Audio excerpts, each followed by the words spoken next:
Mula December 1 ngayong taon, maaring sa November 2026 na may sagawang barangay at sangguniang kabataan elections o BSKE. Ayon sa Commission on Elections, pirma na lang ni Pangulong Ferdinand Marcos Jr. ang hinihintay upang maging ganap na batas ang 4 na taong termino at barangay at sangguniang kabataan o SK officials.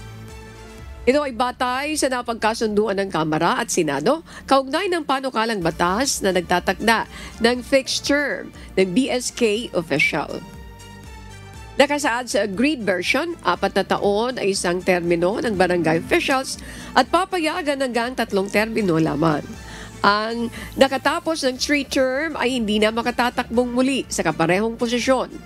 Samantala, ang sangguniang kabataan o SK officials naman ay 4 na taon din pero isang termino lang o wala ng re-election. Hihintayin natin kung ano ang magiging aksyon ng ating kagalang-galang na Pangulo kung ito ay pipirmahan niya at magiging batas.